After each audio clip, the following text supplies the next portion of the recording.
A local manufacturer that's committed to keeping people safe with the world's most advanced bulletproof doors is making national headlines, celebrating a major win that once again puts the Low Country on the map. Let's welcome back Tony Deering, CEO of R2P Innovations. Great to have you back. Thank you, Leila. Congratulations. All right, so let me read the first one. You just made #1 in manufacturing on the 2025 Inc.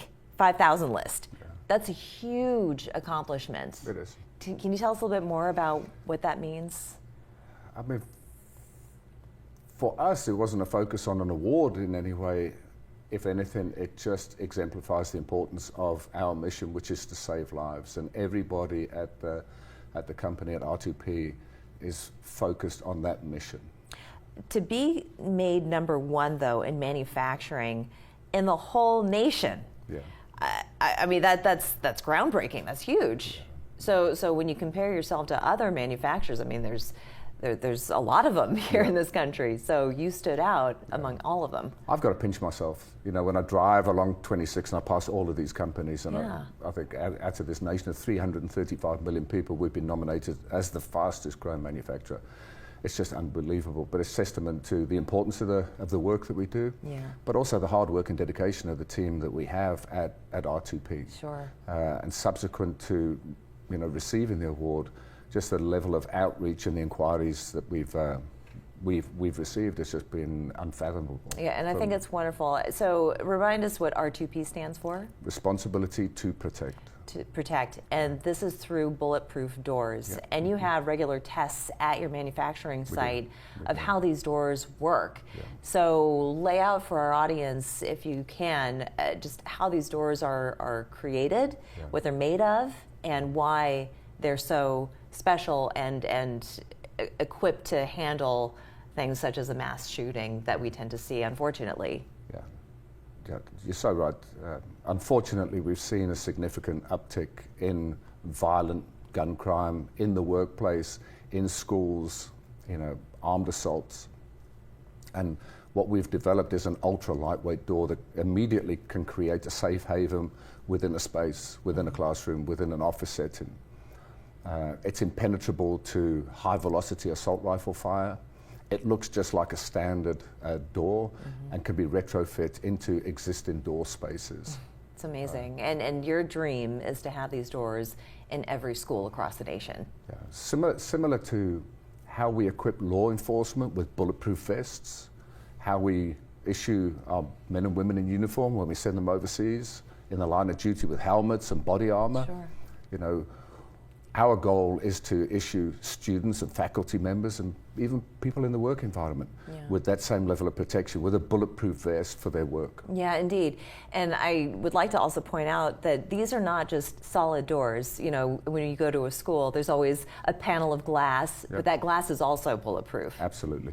Absolutely. How did you come up with this technology? How did you figure this out? You have experience in this space, but how did you figure this particular design? Been a former Army officer in South Africa where there was a lot of innovation in the realm of protecting the warfighter from bombs and bullets. I have a deep understanding of blast and ballistics.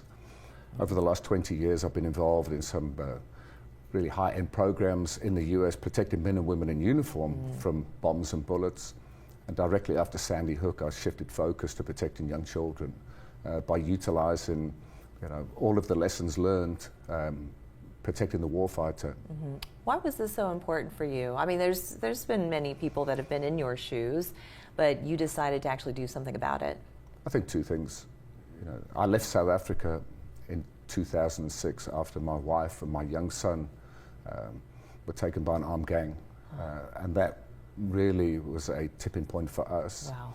And leaving the country, not knowing anybody in the US. It's frightening.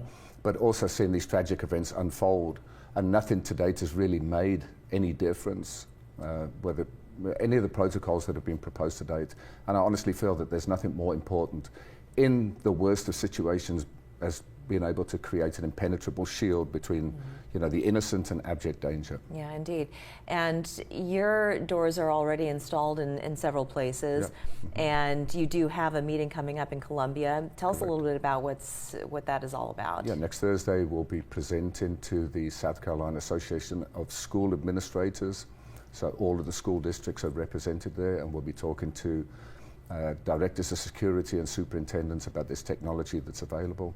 And as you say, we've already installed these doors in a private school here locally, and we're currently working with several other private schools at door installations as well. Terrific. Yeah, and you've definitely caught the eye of a lot of politicians and lawmakers that they would like to have it in their own offices, but also, maybe they could be at the forefront of proposing that these doors do get installed in more schools. So that's wonderful. And for anybody who wants more information on what you do, where should they go? How do they find out more? That's very easy. R2pdoors.com. Okay. And then we'll take you through the chain if your child's in a private school or in a public school, who you should be talking to and how you can advocate for this life-saving technology. You have a lot of moms, a lot of parents that are behind you. Absolutely. Yeah, that have been demanding the level of change. outreach has been phenomenal. Yeah. And we're talking to so many folks right now. That's right, that's right. Well, for anybody who's watching this who does want to reach out to Tony, make sure you do R2P Innovations. Thank you again so much and congratulations. Well, wonderful. Wonderful. Thank you so much. We'll be back after this.